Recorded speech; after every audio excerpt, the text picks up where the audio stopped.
Assalamualaikum dan selamat pagi. Buletin pagi 5 Januari bersama saya Nur Jamalina Muhammad Jamali. Tajuk utama pagi ini, rusuhan di Sudan, 109 pelajar Malaysia selamat.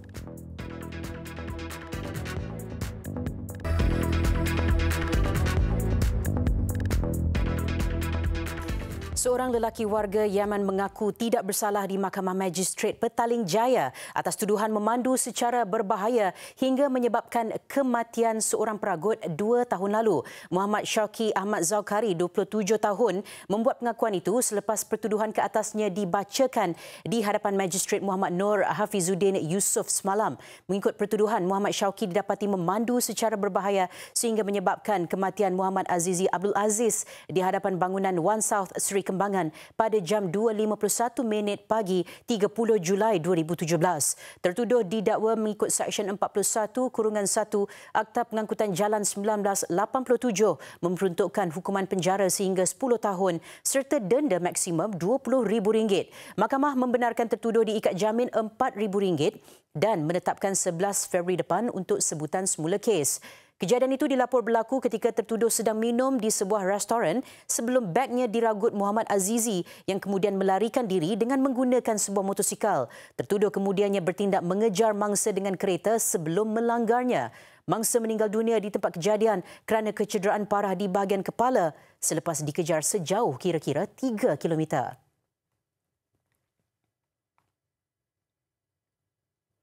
Polis Diraja Malaysia PDRM melancarkan op cantas khas bagi membanteras kegiatan pemerasan oleh kumpulan kongsi gelap ke atas pemaju perumahan, pengurus tapak pembinaan, kontraktor serta orang perseorangan. Pengarah Jabatan Siasatan Jenayah Bukit Aman, Datuk Seri Wan Ahmad Najmuddin Muhammad berkata pihaknya memandang serius jenayah itu dan akan mengambil tindakan sewajarnya. Dalam satu kenyataan, Datuk Seri Ahmad Wan Najmuddin berkata kes-kes pemerasan berkenaan dilapor semakin berleluasa. Tindakan tegas katanya akan diambil mengikut peruntukan di bawah kanun keseksaan termasuk juga Akta Pencegahan Jenayah 1959, Akta Kesalahan Keselamatan, Langkah-Langkah Khas 2012 dan Akta Pertubuhan 1966.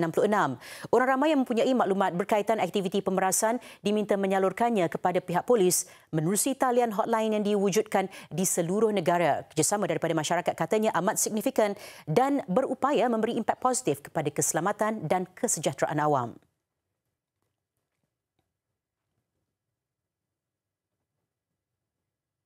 Seterusnya, angin kencang dan laut bergelora kategori kedua dijangka terus berlaku di kawasan perairan Barat Samui dan Phuket hari ini.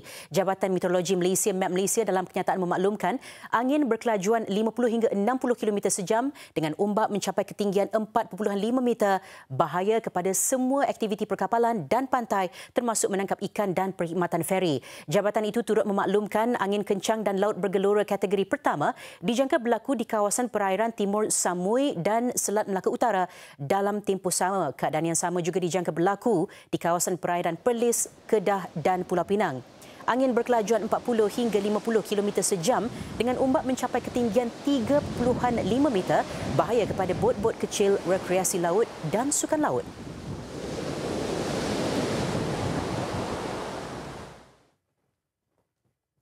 Dan meskipun ancaman ribut tropika pabuk di negeri-negeri pantai timur telah reda, namun penduduk di pesisir pantai di Pangkalan Cepa, Kelantan masih dibelenggu kerisauan. Angin akan kembali bertiup kencang.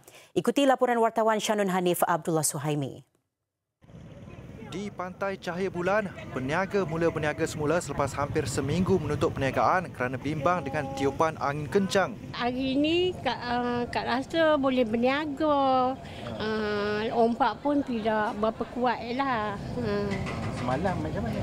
Malam, tak tahulah malam ni tak tahu macam mana. Tapi malam semalam memang tak boleh nak berniaga langsung. Kuatlah angin. Banyak kedai tutup lah semalam? Semalam semua tutup semua. Tak berniaga. Dia orang cakap ombak akan naik besar kan. 4 hari cukup. Tak berniaga? Tak berniaga. Takutlah dik. Angin kuat sangat. Duduk rumah makcik situ ya, di belakang tu. Angin tiup kuat lah? Angin tiup kuat. Memang tiup kuat lah rumah pun. Ya, sampai pukul 12 malam kuat lagi. Sampai pukul 3 pagi tadi, baru angin reda. Makcik tak tidur lah tu. Di kampung Pantai Pulau Kundur, 4 buah rumah dimasuki air laut akibat ombak besar tengah malam semalam. Akibatnya, penduduk terpaksa mencuci kediaman setelah dimasuki air masin dan pasir laut. Malah 2 kediaman paling hampir dengan laut kini seolah-olah ditenggelami pasir akibat ombak besar. Saya sini takut malam ni dia datang lagi. Semalam dalam pukul 3 petang. Macam ni lah. Sampai ke pukul 12 malam, baru dia reda sikit. Ni malam tak boleh tidur dalam bilik ni. Habis air masuk habis. Banyak rosak dapur. Banyak lah. Baru dapur habis lah. Kipas rosak putih. Apa tu? Tempat tidur lah. Dan beg tika basah habis. Lepas tu habis. Tak boleh guna lah. Penduduk di kampung itu berharap Jabatan Pengairan dan Saliran dapat memperbaiki dan menambah batu di benteng yang dibina akhir tahun lalu yang kini mendap akibat ombak tinggi kemarin. Penduduk bimbang jika batu benteng tidak ditambah atau dibaiki akan menyebabkan ombak pantai di hadapan kediaman menghakis lebih banyak tanah sehingga merosakkan kediaman mereka. Penduduk di sini berharap benteng batu yang berada di hadapan kediaman mereka dapat diperbaiki semula. Dan untuk menunjukkan betapa kuatnya ombak yang berlaku semalam, buruh kayu ini sebenarnya berada di sebelah lautan. Kemudian akibat tiupan angin dan ombak, tiba-tiba berada di sini awal pagi tadi. Bayangkanlah tiupan dan ombak yang berlaku. Itu sahaja laporan saya, Syakir Hanif Abdullah Suhaimi dan juru kamera Muhammad Azali Ayub daripada Kampung Pantai Pulau Kundo untuk Rangkaian Media.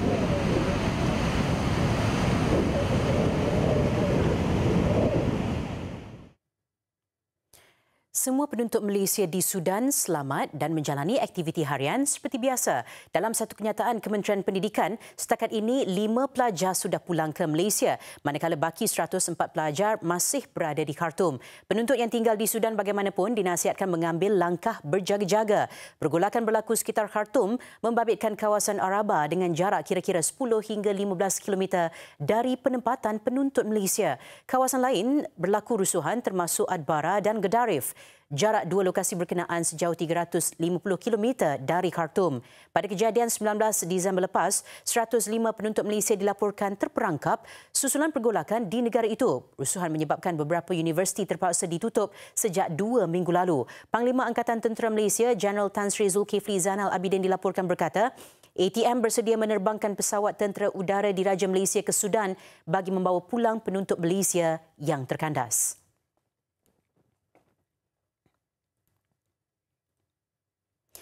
Rombakan besar membabitkan jawatan Ketua Setiausaha KSU Kementerian dan Ketua Pengarah KP Jabatan Kerajaan yang berkuat kuasa Isnin ini mampu memperkukuhkan pentadbiran kementerian serta agensi terbabit. Ketua Setiausaha Negara KSN Datuk Seri Dr. Ismail Bakar dalam satu kenyataan memaklumkan pengisian jawatan dilakukan berikutan kekosongan akibat persaraan wajib dan tamat tempoh kontrak penyandang serta mengambil kira keperluan untuk dibuat pusingan penempatan dalam kalangan KSU Kementerian sedia ada.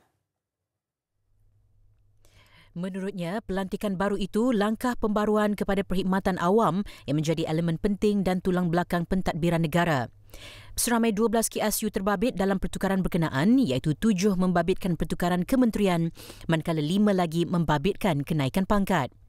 KSU Kementerian Dalam Negeri KDN Datuk Seri Alwi Ibrahim ditukarkan ke Kementerian Kerja Raya. Tempat beliau digantikan oleh Datuk Dr. Muhammad Ghazali Abbas yang sebelum ini KSU Kementerian Pendidikan. Tempat Datuk Dr. Muhammad Ghazali pula diisi bekas Setiausaha Kerajaan Negeri Perlis Datuk Dr. Syed Omar Sharifuddin Syed Ihsan. Timbalan KSU Kementerian Perdagangan Dalam Negeri dan Hal Ehwal Pengguna Datuk Muiz Abdul Aziz dinaikkan pangkat sebagai KSU Kementerian sama. KSU Kementerian Pengangkutan Datuk Seri Sarifuddin Kasim pula ditukarkan ke Kementerian Wilayah Persekutuan. Manakala timbalan KSU Dasar Kementerian Pengangkutan Muhammad Khairul Adib Abdul Rahman dinaikkan pangkat sebagai KSU Kementerian itu. KSU Kementerian Air, Tanah dan Sumber Asli Datuk Dr. Tan Yu Chong pula bertukar tempat dengan Datuk Zurina Pawantih ke Kementerian Industri Utama. Wakil Tetap Malaysia ke Pertubuhan Bangsa-Bangsa Bersatu PBB di New York, Datuk Seri Muhammad Syarul Ikram Yaakob dilantik sebagai KSU Kementerian Luar Negeri menggantikan Datuk Seri Ramlan Ibrahim, 61 tahun, yang tamat kontrak perkhidmatan 6 Januari lalu. KSU Kementerian Perdagangan Antarabangsa dan Industri Datuk Isram Ishak pula bertukar ke Kementerian Pelancongan Seni dan Budaya. manakala tempatnya pula diisi KSU Kementerian Belia dan Sukan, Datuk Lokman Hakim Ali. Tempat Lokman Hakim pula diisi Timbalan KSU Operasi Kementerian Pembangunan Wanita, Keluarga dan Masyarakat, Dr. Waichala RRV Supia. Timbalan KSU Pengurusan KDN, Datuk Jamil Rakon pula dilantik sebagai Ketua Pengarah Imigresen yang baru menggantikan Datuk Seri Mustafa Ali. Datuk Bandar Shah Alam, Datuk Ahmad Zaharin Muhammad Saad dinaikkan pangkat sebagai Ketua Pengarah Jabatan Ketua Pengarah Tanah dan Galian. Manakala bekas Ketua Pengarah JKPTJ, Datuk Seri Salihuddin Ishak dilantik sebagai Setiausaha Kerajaan Negeri Pahang yang baru menggantikan Datuk Seri Muhammad Safian Ismail. Turut dinaikkan pangkat ialah Timbalan Ketua Pengarah Unit Penyelarasan Pelaksanaan ICU, Datuk Zulkifli Dahalan sebagai Ketua Pengarah ICU yang baru. Semua pelantikan itu sudah mendapat persetujuan Perdana Menteri Tun Dr. Mahathir Mohamad. Kementerian Kesihatan menafikan mengenakan caj sehingga RM100 bagi pemeriksaan kesihatan pelajar untuk kemasukan ke sekolah milik kerajaan seperti ditularkan di media sosial. Ketua Setiausaha Kementerian Datuk Seri Dr. Chew Chow Min dalam satu kenyataan memaklumkan semua sekolah milik kerajaan termasuk sekolah berasrama penuh hanya dikenakan caj RM1. Dr. Chan menjelaskan caj pemeriksaan kesihatan RM100 hanya dikenakan untuk pelajar sekolah swasta merangkumi pakej asas. Antaranya membabitkan pemeriksaan fizikal dan X-ray selaras perintah fee iaitu Perubatan 1982. Beliau berkata sekolah asrama penuh kerajaan merangkumi sekolah-sekolah di bawah kelolaan Kementerian Pendidikan dan jabatan kerajaan lain termasuk Maktab Rendah Sains Mara, Maktab Tentera Diraja dan Sekolah Agama Kerajaan Negeri. Kenyataan itu sebagai reaksi rungutan seorang pengguna Facebook yang mendakwa perlu membayar caj RM111 untuk pemeriksaan kesihatan anaknya yang akan memasuki Sekolah Menengah Kebangsaan Agama Krian. Beliau mendakwa kaki tangan hospital yang dilawatinya memberitahu dia perlu membayar caj berkenaan kerana ia adalah polisi kerajaan baru. 119 kuartus Jabatan Bomba dan Penyelamat Malaysia JBPM akan dibaik pulih dan dinaik taraf bagi membolehkan pegawai dan anggotanya menduduki kediaman yang lebih selesa. Untuk tujuan itu, RM38 juta diperuntukkan bagi menjaga kebajikan anggota jabatan berkenaan. Anggota bomba agar tempat tinggal mereka selesa. Jadi sebanyak RM38 juta kita peruntukkan untuk kuartus bomba. Semua kuartus bomba? Yes, ada 119 kuartus bomba seluruh negara. Yang ini kita akan lihatkan penyelenggaraannya apa yang harus dibaik pulih, apa yang dinaik taraf. Kita gunakan bajet ini. Katanya, projek penyelenggaraan kuartus JPPM yang merangkumi baik pulih dan naik taraf akan dimulakan dalam masa terdekat selepas perincian seperti reka bentuk, saiz dan kemudahan dalam kuartus dimuktamadkan. Sebelum ini, beliau menyempurnakan Majlis Perasmian Balai Bomba dan Penyelamat Penanti di Permatang Pauh Pulau Pinang. Balai Bomba ke-19 di Pulau Pinang itu dibina dengan kos RM2.3 juta. Sementara itu, di seluruh negara, 28 lagi balai bomba dan penyelamat akan dibina, dinaik taraf serta dibaik pulih dengan kos RM160 juta. Dalam perkembangan lain, Zuraida juga mengalu-alukan penyertaan anak muda yang berminat untuk memohon jawatan sebagai pegawai bomba bantuan PBB bagi membantu operasi JBPM. Ketika ini, terdapat 2,150 PBB di seluruh negara. Kerja pembaikan Sekolah Kebangsaan Pekan Telupit Sabah yang mengalami kerosakan akibat ribut pada Jun tahun lepas dijangka siap sepenuhnya bulan depan. Kementerian Pendidikan Malaysia berkata Jabatan Pendidikan Negeri Sabah melantik kontraktor pada 16 September lepas bagi kerja pembaikan. Dalam satu kenyataan, KPM menjelaskan turut dibaiki 2 blok rumah pekerja, surau, rumah guru dan pondok menunggu bas. Setakat ini, 85% kerja membaiki sedang dilakukan dan akan siap sepenuhnya Februari ini. Ibu bapa juga telah dimaklumkan oleh pihak sekolah berikutan keperluan menggunakan khemah ketika pembelajaran anak-anak. KPM bagaimanapun memohon maaf atas ketidakselesaan oleh pelajar, guru dan ibu bapa. Semalam, media melaporkan hampir separuh daripada 800 pelajar sekolah berkenaan tidak selesa. Ia selepas aktiviti pembelajaran dilakukan di bawah khemah.